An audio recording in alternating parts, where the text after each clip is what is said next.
Hello, everyone. This is Debra Richardson, and today I am putting the AP in Happy, where accounts payable teams are empowered to protect the vendor master file from fraud.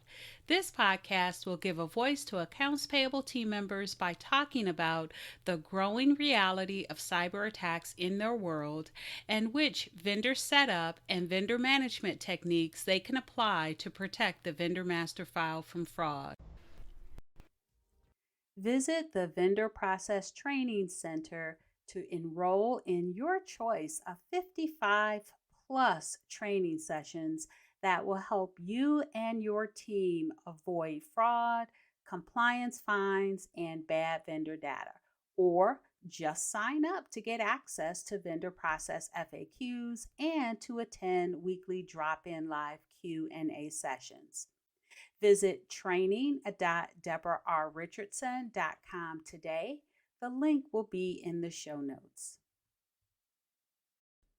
So, getting ready for tax season now also means being alert for fraudsters posing as the IRS, either by voice or in letters and notices, and then also in text messages. So, if you want to hear what the IRS wants you to know about avoiding tax scams, by knowing what the IRS won't do and also what you should do if you want to verify a scam or report a tax scam. Keep listening.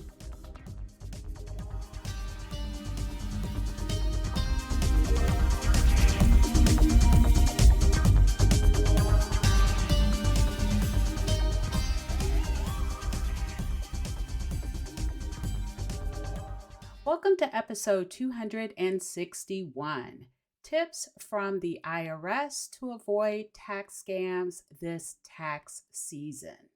Now, this information can be both for consumers, so for you as an individual taxpayer, but I also believe it can be for businesses because I will tell you, I remember as a practitioner, and most of you, if you've listened to my podcast episodes for a while, you know I used to be a practitioner and we would send out between 24,000 and 30,000 1099s per year, way less 1042s, but we sent those out too.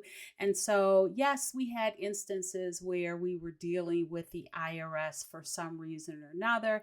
And I just remember hating getting those phone calls from the IRS. Now, I will tell you that we never got a visit from an IRS agent, but I do know that the IRS has recently ended the IRS agent coming on site. And these are those unannounced revenue officer visits. And they recently changed this policy due to the rise in tax scams and really just taxpayer confusion over verifying an IRS's employees' identities. So they stopped doing that, but they still have to reach out to you. And so the fraudsters know this. And today we're going to take a look at the advice or the tips that's coming directly from the IRS about how to avoid scams from fraudsters posing as the IRS.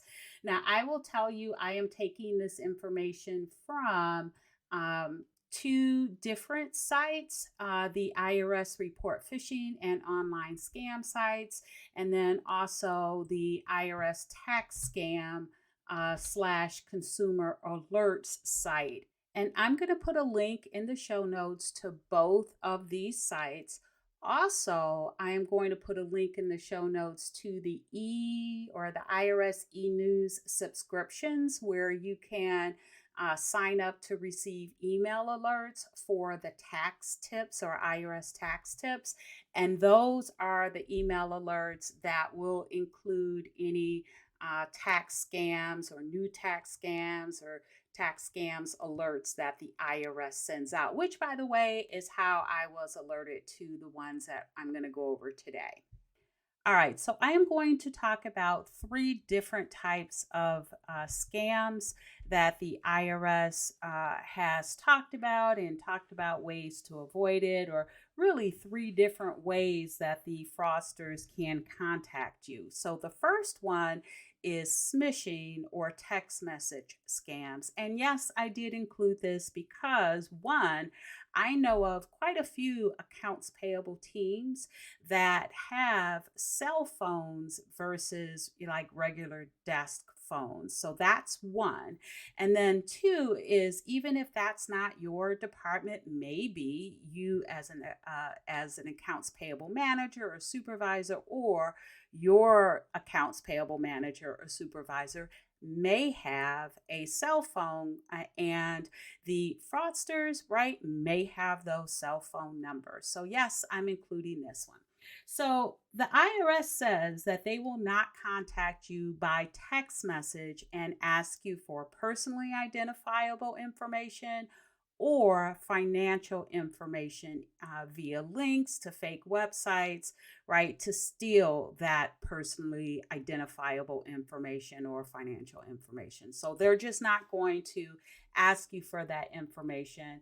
And the fraudsters do that, and they ask you, they do it via links to the fake website so you can enter it in. So the IRS will not do that. The next one is the fraudsters in that text message scam may want you to click on a link, not to go to a fake website, but to download malware on your phone.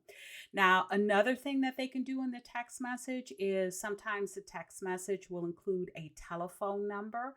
And the IRS wants you to know that that telephone number never goes to the IRS, because the fraudsters have a way to hack or cover, replace the phone, the name of the phone with a realistic, right, IRS name, so you think you're calling the IRS. And same thing if you get a phone call from them too, right? So they can spoof the phone number. That's what I was trying to say.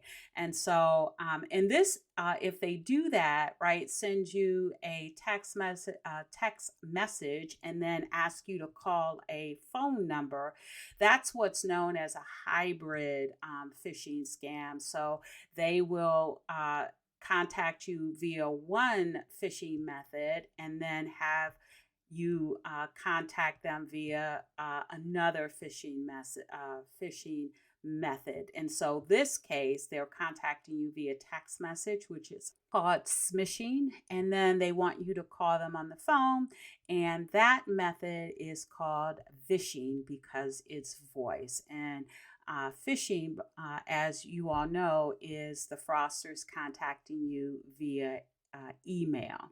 So we've got phishing, smishing, and vishing. And so the fraudsters may include a phone number for you to contact them, either if they contact you via text message or if they contact you via email first, and then have you call them. And that's really hybrid phishing.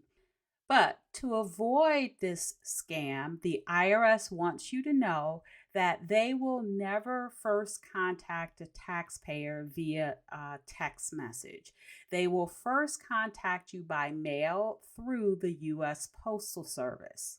But let me just say that with all of this fake text messages, not just potentially from the IRS, but from other sources as well, it's just surprising to me that they didn't just flat out say, we will never contact you by text message, only that the first contact will usually be by U.S. Postal Service with a letter or notice. Now, the second scam that we're going to talk about is telephone scams, having the fraudsters contact you by telephone, posing as the IRS. Now, for this one, the IRS also says that they will never initiate a phone call without first sending you a letter or a notice. So it's the same thing that they say about smishing or the text messages. Now, if you receive a call from a fraudster that is impersonating or pretending or posing to be an IRS agent, what they'll do is they'll be, number one, very aggressive.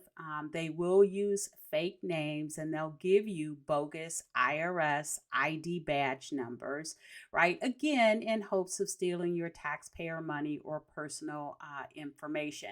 And the IRS wants you to know that one, the caller ID is going to look like it's the IRS calling, but again, the fraudsters can spoof that. Also, the IRS wants you to know that the fraudsters can know a lot about you when they contact you, or a lot about your company. And keep in mind, a lot of information about your company is already online, especially if you are a public company and maybe your W-9, you have that up on your website. So now they have your EIN number.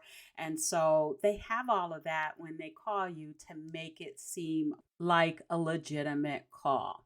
Now, once they get you on the phone, or let's say you don't answer your phone and it goes to voicemail, then they're going to leave an urgent callback request. Now, if you contact them back using again that spoofed phone number, fraudulent phone number that looks like the IRS, once they get you on the phone, or if you answer the phone, they are going to tell you that you or your company owes money and it needs to be paid promptly, of course, through a gift card or wire transfer. And if you don't pay it, now they're going to threaten you with arrest, deportation. I guess if you are personal, because this can be personal or business.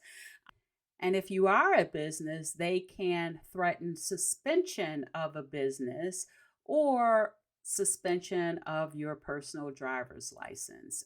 And they do want to, or the IRS wants you to know that the caller will become hostile and insulting. On the other end, though, instead of like threatening you because you owe money, they may tell you that you have a refund due and try to trick you into sharing your private information, I suppose, right? Giving them financial information so that they can issue the refund. Now, here's what the IRS wants you to know that they will never do, so that you know that it is a fraudster. So the IRS does not call you to demand immediate payment using a specific payment method, such as a prepaid debit card, gift card, or wire transfer. Again, the IRS will normally mail you first, send you a notification and a bill if you owe taxes. And then they also will never threaten to bring in local police or other law enforcement groups to have you arrested, right, for not paying. They also will not demand payment without giving you the opportunity to question or appeal the amount they say you owe. And then lastly, they'll never ask you for credit or debit card numbers over the phone. I do want to point out too that, the fraudsters, they just have no bottom. The IRS says that some of them have the ability to use video relay services to try to scam the deaf and hard of hearing individuals. I mean, how low can they go? All right, so that's telephone scams, and now let's talk about mailing scams. And I saved this for last specifically because both the text messaging or smishing scams and also the phone scams say that the IRS will not contact them or contact you first with either of those methods. They will first contact you by mail. And so, as you can guess, the fraudsters are all over that too. And so, let's talk about mailing scams. And mailing scams can be tricky because that is where you are expecting the IRS to notify you or your business. And let me just say, though, that with the mailing scams, maybe the fraudsters might get to you quicker than the actual legitimate IRS letter or notification or notice. Because if you're like what my company was like when I was a practitioner, we had payroll that was submitting IRS forms and data, and we were doing it on the 1099 side, and it was like the last address that they received from the last form that they received.